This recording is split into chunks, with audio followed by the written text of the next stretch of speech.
Hey everyone, this is Sean from the Saving Your Future podcast, and today we're going to talk about a little bit more in depth about how the importance of having a rainy day fund.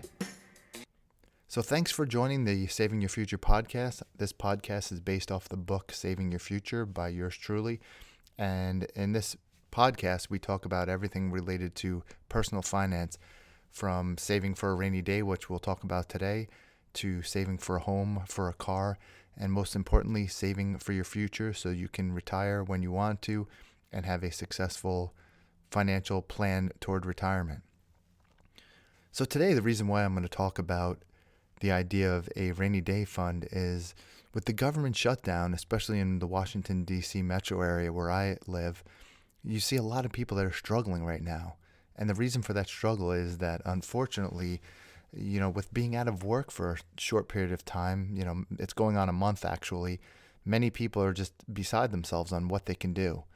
And trust me, my heart goes out to these people because it's really not within their control. They didn't expect this government shutdown, and nobody expected it to last this long because it just never has happened that for this extended period of time.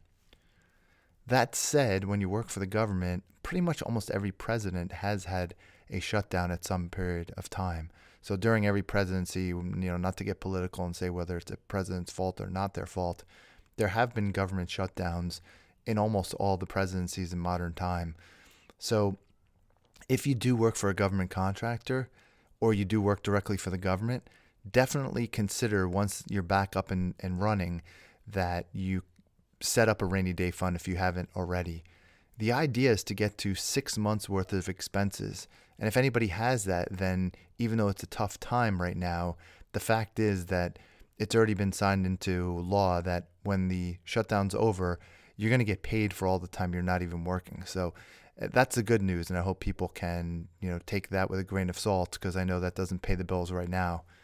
I also know that a lot of banks and a lot of institutions, credit cards and such, they all understand this and they're willing to work with you. So reach out to whoever your creditor is and see what you can do. See what they're able to do as far as deferring payments and things like that.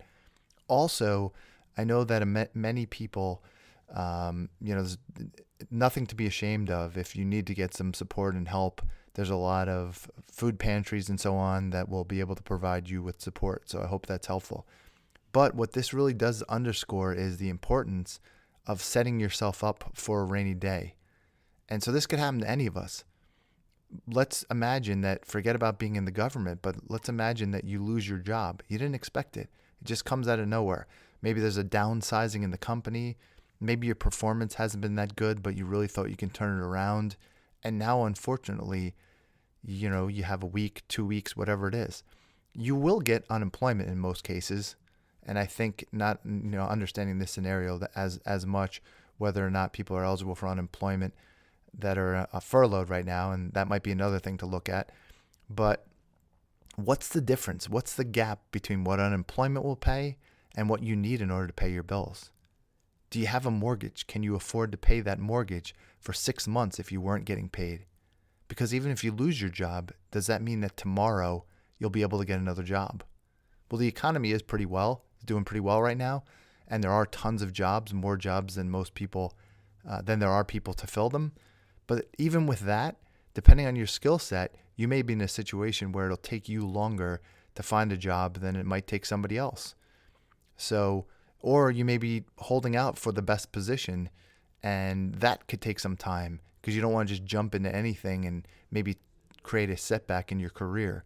So what you want to do is, hold out, be able to wait a little bit longer and, have those funds aside to cover that difference, to cover the bills that you need. So I'd like to hear from people. How much do you have currently saved? Have you considered putting a rainy day fund together? And where would you put that? It's sometimes good to just have it in a bank account.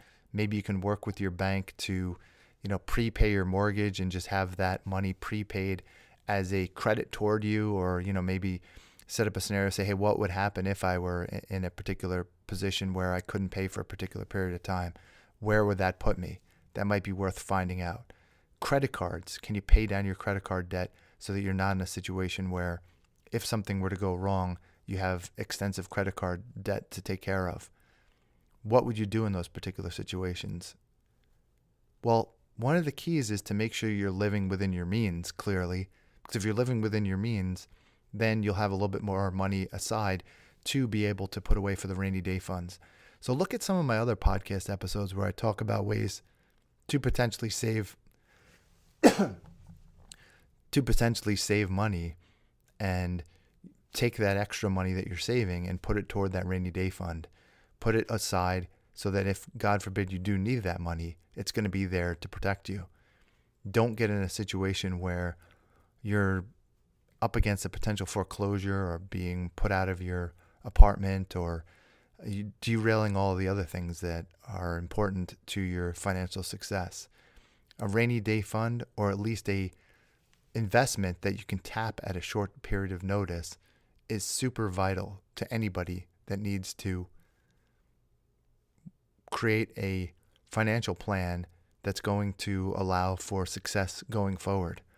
Any of us at any time could be without a job. If you're a business owner, you own your own business, there could be a downturn in the particular product or service that you're selling, and that too could put you at a disadvantage, put you in a situation where you would need some tappable income. Are there other skill sets that you can do while you're in this down situation? So with a government shutdown, can you, maybe in bad weather, shovel driveways? Could you look for short-term service projects that you can do? Are there other hobbies or other things in your that you can potentially pick up some money doing? Is there potentially an opportunity to sell certain assets that you have? Hey, maybe I have a prized product that I own. Maybe just looking around where I am right now, do I need to sell some of my podcasting microphones? Do I have a camera that I can sell? Maybe the big screen TV, whatever it is. Potentially the items that you need to sell can help pay for the short-term shortage that you're in currently. So hope this was helpful. Thank you so much for listening to this episode, and we will see you in the next one.